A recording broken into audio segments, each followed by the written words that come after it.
Hi, Hi. Emi Velazquez. It's a pleasure to be here with you. This is the second pop-up city that we are a part of together, Yes. and this time around, you're more connected to this movement than in the previous one. Arguably, if you'd like to say a few more words about what you've done with Aleph and Crecimiento, I think that would be a great way to start the interview. Yeah, thank you, and thank you for this interview, Xenophon.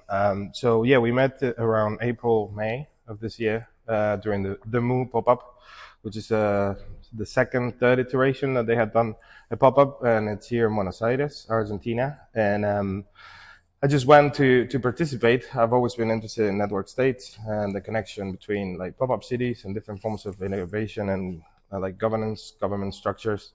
And so I was very keen to participate. And when I arrived here, I ended up meeting a lot of people interested in doing a second version, which is now Aleph and Crecimiento. And yeah, I ended up being one of the co-leads for Aleph.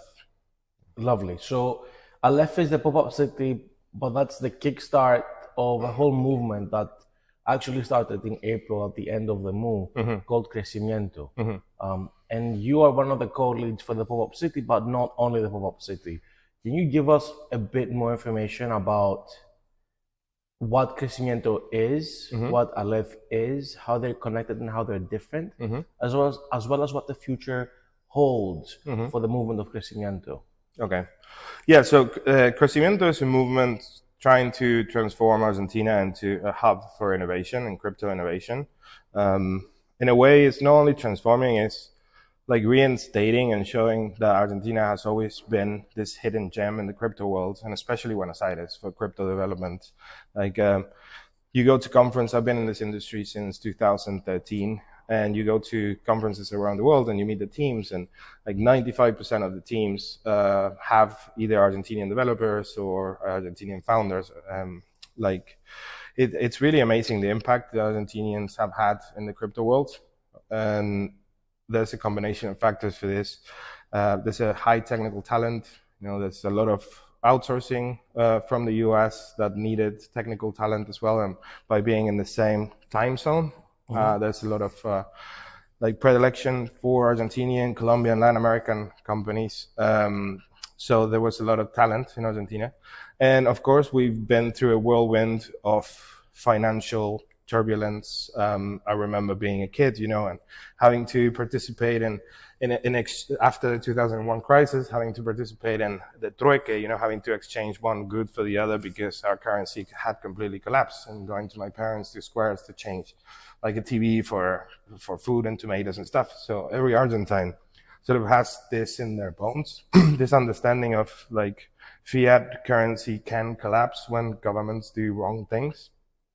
And so this entire cultural background made it so that Buenos Aires, not like you have reference from Bitcoin that started doing super like amazing Bitcoin conferences. One of the first ones in Bitcoin conference in Buenos Aires in 2013 is the one that I really got into the community. But then you have the Volter House with the guys that started doing a lot of Ethereum projects around 2016, 17. So you have this amazing cultural pot that's been forming for 10 years of development. And people can't really showcase what they're doing because of the different like regulation, government administrations, whatever. Everyone says that the capitals of crypto world are like Lisbon, Berlin, Singapore, maybe Austin, Texas, but in reality, Buenos Aires is one of the strongest ones. So one of the big changes that happens is the combination of the high crypto adoption that we have, which is estimated at 10 to 20% of Argentinians have interacted with crypto one way or another. You have the high level of talent, quality of talent of developers that we have and crypto founders. And also we're in a very particular situation with the new government administration that you have anarcho-liberals, where it creates a set of elements that are to a confluence to a point where it says this might be a very important moment in time in the history of Argentina and the world to catalyze the development of amazing startups and products to help people, right? So because you have a lot of startups and projects in crypto that are being created in the US and in Europe, but you're competing with a set of already working financial products and infrastructure. But what Argentina and Latin America has the possibility to do is to do like leapfrog all of those rails, the similar way how India leapfrog having to install like landlines for communications. They just go straight for installing super high-end G4, G5 antennas, and you have mobile connection in the entire country. So it's Latin America is a place with these financial solutions that are very needed. So it makes sense to build them from here.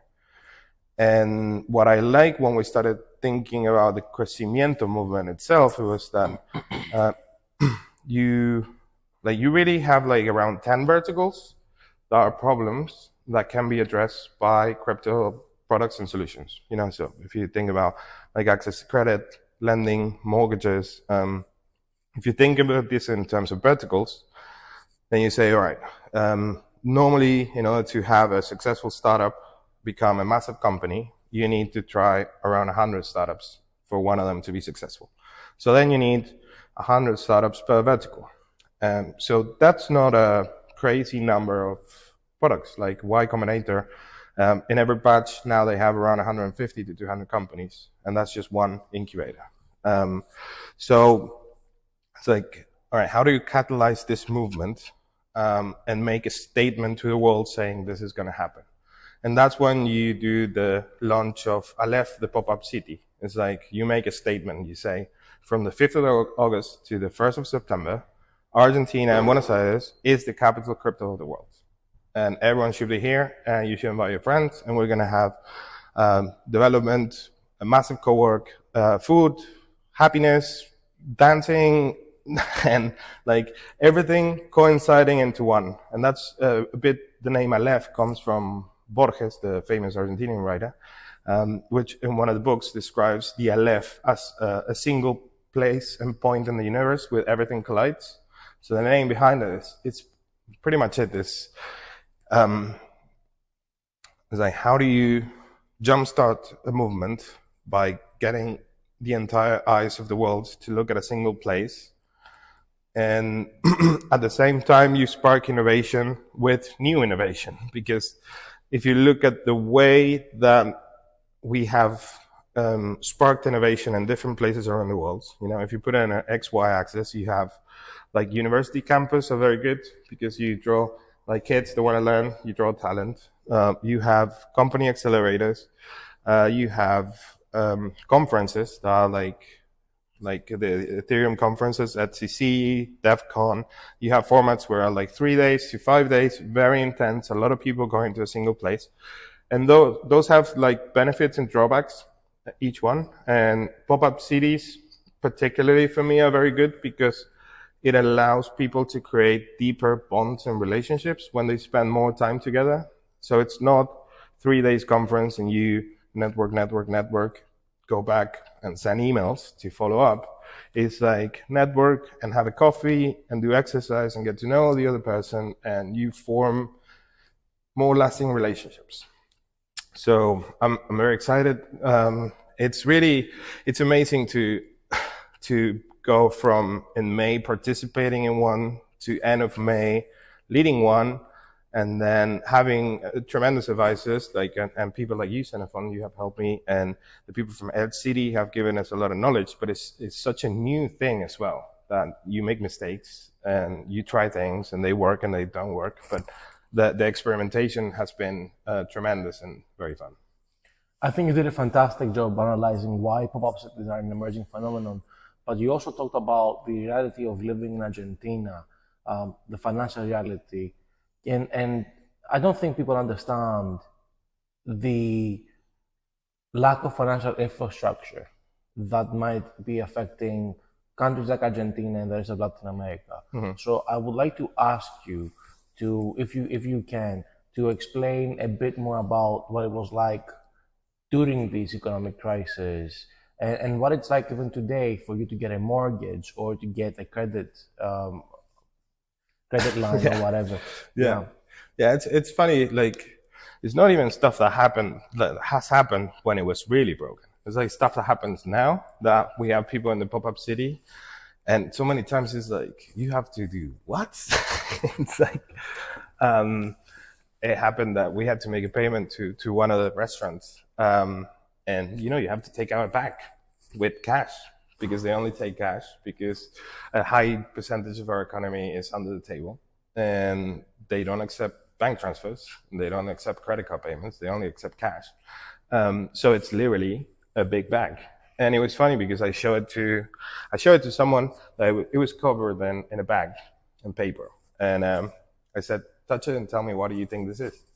And they were touching it, and they said, like, these are like stickers. And like in their mind, it could have never been money because it could have never been like a big bag of money. So that's like one of the small things that you see day to day. You have inflation of double digits a month.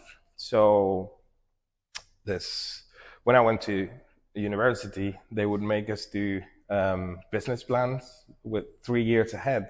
It was a joke, and the teacher almost made it as a joke because they had to put it because it wasn't the curriculum that people had to learn how to do 3-year plans for startups and entrepreneurs. But it made no sense because in Argentina, you don't have a 3-year visibility. You have a 2 months, 3 months visibility. That's like coming back a little bit about why this has happened so fast and why it was important to make Aleph like happen right away. It's also because every startup growth cycle, you have around 1 year to find product market fit, and then you have 2 to 3 years to grow it. That's when you start to recognize the winners in any category. And then you have like 4 to 5 years to push that to higher adoption. So you have a cycle of 6 to 7 years, which in a very stable economy, you don't know if you're going to have those years. So the quicker that you do and the harder that you push, then the more likely you succeed. But access to mortgages is like impossible. There's the interest rates to have access to any kind of mortgage is impossible. Give me a number. I don't know the specific numbers right now. I'd like for you to put it down as a subtitle here, but it's ridiculous. It's like it doesn't happen. Then access to, Credit cards. Credit cards. Like the problem is that, for example, with software development, software development is the third largest industry in Argentina, and all of it, in terms of PBI, and all of it is done. Payment is done under the table. Like a lot of it, most of it is USDT or Tron network, and just people bringing money in illegally. And this is a known fact by everyone. But that means that if you're taking the money under the table, then you don't build a credit score. So that doesn't allow you to have access to any type of credit or lending. And so most people just live forcibly. You live under the table. And then the other thing is that if you look at the numbers for the taxes required to run a business, and correct me on this, I'm like 99% sure it's that, but they're over 100%. Like if you pay all of the taxes that are required from you as a company, then you don't make money. So this is like completely unsustainable. And it creates a vicious cycle where people need to get paid under the table in order to avoid paying taxes that kill the business, which means they don't get credit, which means they can't get cash when needed. Credit to build something more quickly. Which is one of the biggest things that in an economy you see, like in the West, in America, credit is king. Credit is king. So it's very interesting to hear the cycle about startups, right? And I understand the push for this to happen quickly because we're already nearing to 1 year of this current government. If everything goes well, they're going to be around for 3 years and a bit more. And then they have another election to deal with that creates uncertainty. which means that the startups that you're aiming to build to showcase the value of the technology and to build the infrastructure you need are in a deadline that's political, more so than it is startup and business development wise.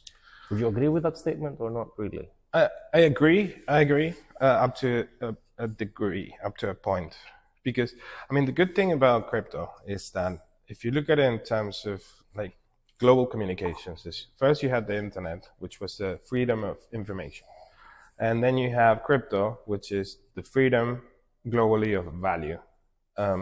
And what that has created is the competition between regulations. So people can build products in Argentina. If regulation change dramatically, then you can build them from somewhere else, and people can have access to those products, right? So either like by being in the same place or by using a VPN and connecting to any service around the world, it's a bit unstoppable. In terms of Argentina, there is a period of time where we have to take advantage, because like there's a talk by Peter Thiel that he says, if PayPal was created a year afterwards, not the year was created a year later, then it wouldn't have been able to exist, because the regulation started to be in place where the stuff that they did in order to send money just through emails, it wouldn't have been possible. So like the network effects has to become big and quick. So you show the value to people, and once people see the value, they don't want to take it away. I'm pretty sure that if email was created right now, we would be asking for KYC for everyone that creates an email. So it's a bit the same.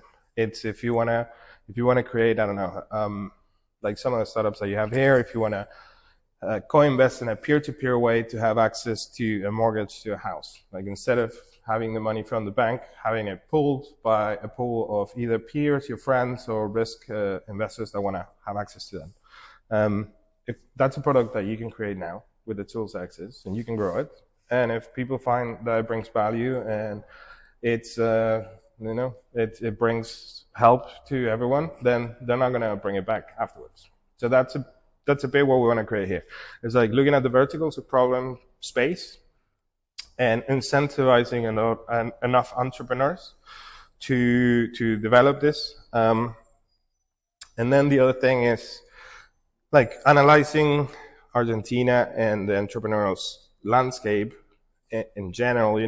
You have gaps on different places that are not the same as the US or Europe. In Argentina, for example, you have people that have access to small seed money, and then you have access to a higher tier of like Series A investor. But you don't have access in the middle for like when you find some product market fit to be able to keep developing the product in that gap of the cycle.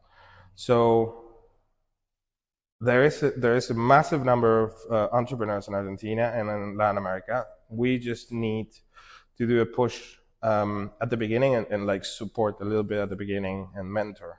So very excited about what's happening. Fantastic, thank you. So Aleph is going on for 2 more weeks. I would love to understand what's going to happen afterwards. What's the roadmap? What are the goals that we're trying to build? So, like the goals, we're trying to very clearly define them as, but by the next 4 years, bring 10 to 15 more people on chain in Argentina, have startups solving each one of these verticals, and increase adoption in general of these products. And lastly, create a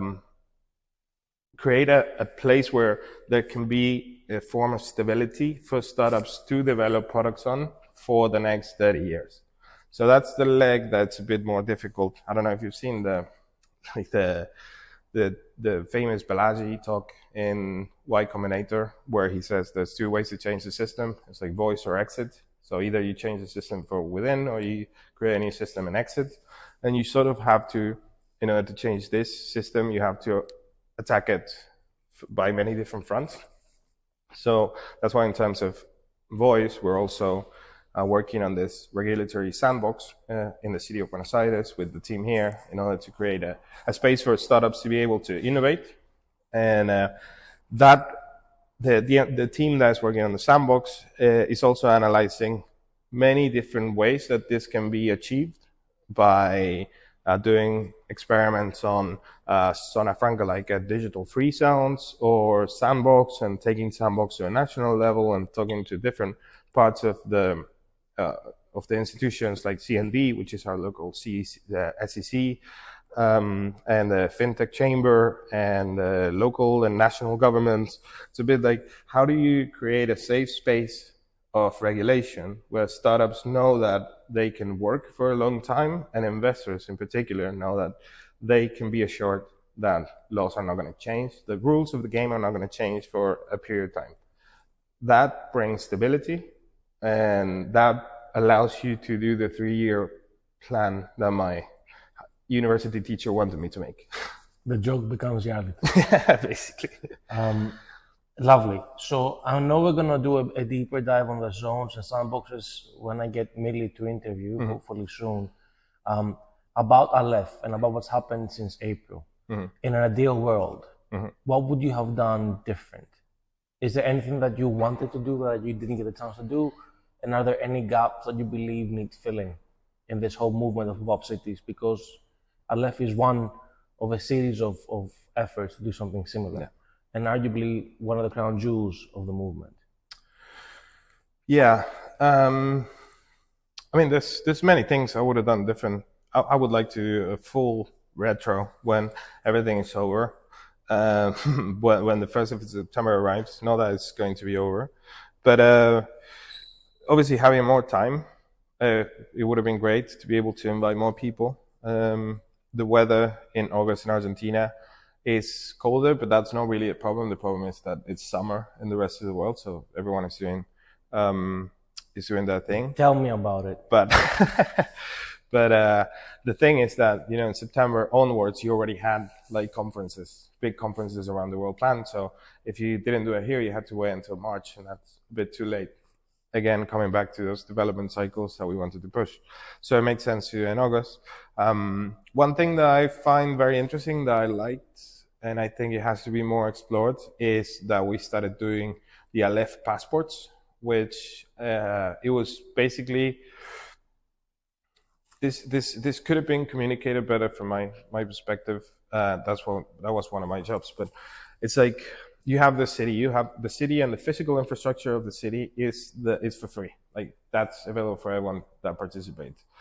And then your passport is like a digital layer on top of the city that gives you access to, almost like putting 3D glasses, and you suddenly see stuff that are happening in the city, that you're a member of this club. And that allows you for anyone to upload. So if you have the Aleph passport, you can say, we're going to do a football match over there, and we're going to do a barbecue over there, and we're going to be doing, this is the co-work, but then I'm going to open another co-work in that part of the town that you also have access if you're an Aleph citizen.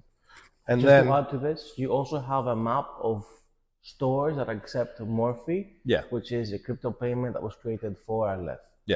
So it creates something like a metaverse, system metaverse to the pop-up city movement, which I think is fascinating. So I just want to add the commercial part. I mean, that's really good. Also, we have the chief of government of the city of Buenos Aires just here paying with Morphe tokens and with crypto in one of the shops here. So that was really cool. He paid with, I think he paid with Bitcoin. So that was really cool. And so there, like, in terms of pop-up cities itself, there's a lot of tooling that is missing, that it would be great to be able to have this, the communication and the access by people be much clearer. And if you're doing this podcast, I think this video that I think is great, and people are listening, there's a lot of tools and opportunities for stuff to build. So I'm just going to try to describe a little bit of what I think is missing. So the idea of the digital passport I think it's really cool. And then you can have layers on top that people can have access to depending on your likes and what you don't like. You can have access to wellness, to culture, to arts, to specifically co-working things. People have different likes and dislikes, and you have to be able to show that in a neat, concise, and well communicated way. The tooling for creating and participating for events could be better. There's a few tools out there, but they could be much better. The way that booking of houses works, it's not working very well in a pop-up city infrastructure way. You have the Airbnbs or the long-term rentals or the short-term rentals, but in a pop-up city movement, you have people coming in and out. And that should be something that it must be much easier. The thing is also you have to think about them in terms of how well curated the experience by the organization you want it to be and how open you want it to be. So I think you have on one side the Susalu, I don't want to say Susalu specifically, but you have an experience for a low number of people where you try to curate the experience as much as possible. You're almost like an artist displaying a show in a physical infrastructure city, and the people and the experiences are your canvas. And then you have a Dev Connect model where it's much more open to anyone, and anything can happen and anyone can create anything. And it's like an organic petri dish movement. So within those, you sort of fall in this like band of possibilities, and the tools that are required for those things are very different. But I'm really excited to see like the different ways that this is gonna happen, not only in terms of innovation, but also in terms of just experience by people, because I'm sure you're gonna have some Banksy type character organizing a month-long pop-up city somewhere as a complete art show. Like, as there's no going to be an innovation point. It's just going to be an art display. I really want to see someone do that. So yeah, I think I got derailed a bit from your point. I just find this super interesting to see the different ways of organization that there are, and how I feel that our generation and the generation that's coming have been in a mix of a fight between globalization and going back to more of closed borders, and then going back to globalization again. And there's a swing between ways of thinking about the world and how people should move around the world. And I haven't seen this idea of like as a person being super happy and excited about being in a place and in the city. It's like the way that someone would dream their entire life about buying a specific car or like going to a specific university. I haven't seen this as with cities. I see it with big cities, of course. You have New York, you have your Londons, and everyone dreams to be about being in that specific city. But I feel that conferences are a bit too short. And people are going to start like choosing to spend longer periods of their life with people that they connect with, or products or cities being seen as products that they connect with. So first it's going to be 3 weeks to a month, but then people are going to decide to stay 4 to 6 months in a place, and that can extend to a year and multiple years. So for me, these are the initial experiments for a movement like what the digital nomad movement did at the beginning. This is a bit like that, but expanding it a bit more and creating these clusters of moving clusters of people. So if you have Y Combinator as an exercise of innovation, Y Combinator solved a very specific problem in the gap between investments in the US at a time when no one else did that. So with the SAFE contract, very easy to invest, they just solve innovation.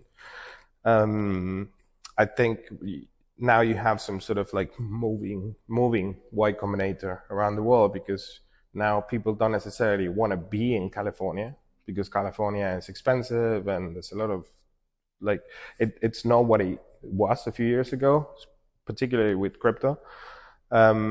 People want to travel and see their friends that they live in different places around the world. So if you're thinking about what is going to cater to the entrepreneurial mind, which is what you want to attract, you want to attract the best talent in order for it to grow and create products.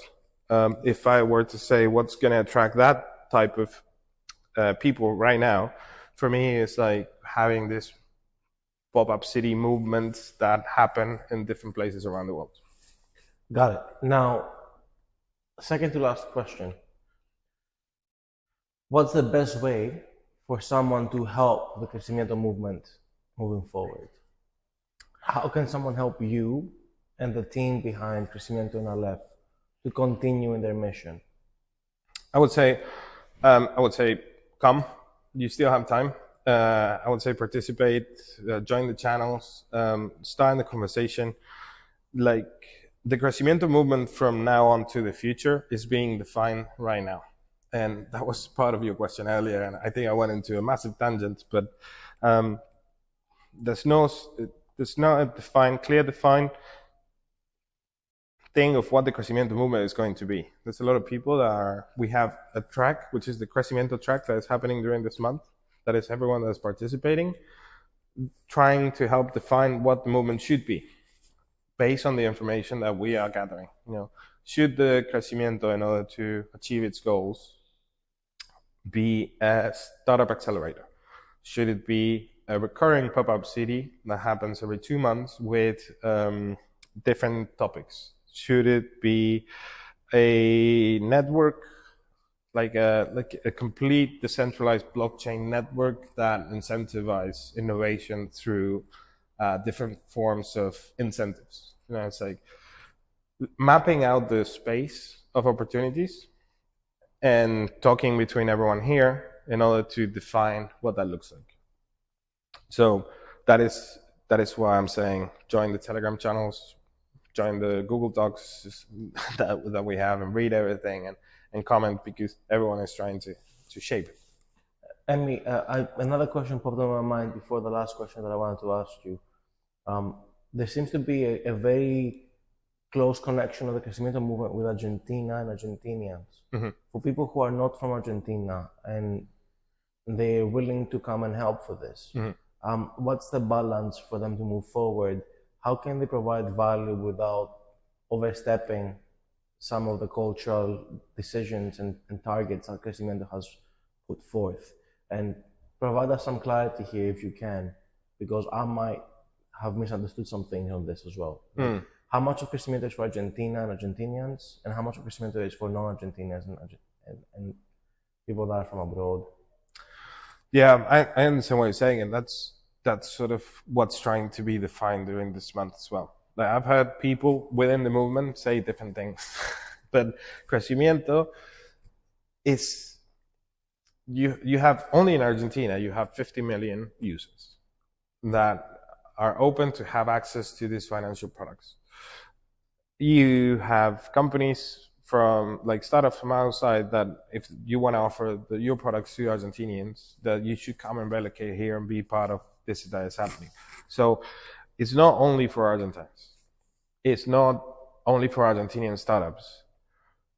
I do believe it makes sense if you're a company developing a crypto product for the US, for example. You're competing with very negative regulation against you and with other financial products that are harder to compete with. So it would make sense for you to offer those products in Latin America. But it's not closed in a way that it's only for X person. Mm-hmm. But like you've been in Aleph and you've been talking to people, and everyone has different ideas, and this is what the Crecimiento track is trying to pin down more specifically. Okay. And Santi is leading this. Yes. Got it. Fantastic. Last thing that I want to ask you is there anything that we haven't touched upon that you would like to highlight about this movement and about Aleph? I feel very, very lucky to be here. You put too much importance on menial things sometimes. You know, I spend so much time doing logistics organizations, making sure everything is okay for everyone. And I got stopped yesterday by one of the scholar girls that she's coding in the cowork, and she said, "Thanks a lot. You know, it's really cool to be developing a contract and sitting next to the guy that developed the framework for the contract." And a lot of people told us, you know, it's like you don't have to invest in startups necessarily for innovation to happen. You just have to bring people together and have mentors and startups and people with energy just all in the same area, discussing ideas. What's the name of the famous, like one of the first investors for Elon? I love a phrase that he says, and I can't remember the name now, but he says, like, always be where ideas are having sex, you know, like always be in the place where there's a lot of people exchanging ideas and thinking and doing. So that's what I've been most impressed by. Been very impressed by the openness by different institutions to actually do a change. All of these things, like I was telling you before, like the under the table payments for developers, this is stuff that they also want to fix. So like the openness in conversations of, yes, implement these changes and let's try, has been very surprising and a good thing to hear. Actually, last question. I know that you're very happy to be here and leading this movement. How stressful was this for you? Yeah, no, it was. I think I have a few more gray hairs, but it's just because it's, you want to do it the best way possible. You want to have thousands of people here. It was 2 months to develop and organize. You have a lot of people, a lot of voices, a lot of opinions, but I wouldn't have it any other way. Like the other day, someone said to me, "Stress suits you. You look better." And I think that was you, but no, it wasn't. It was a friend. No, probably a girl. I just love the energy, and it's been stressful. But if you're thinking about doing one, please do. Like anyone that is watching this video, please do. I think there's a lot of really cool experimentation that's going to happen in the next few years. Fantastic. Thank you very much, Emi, for the time and for the leadership. Thank you, Senefon.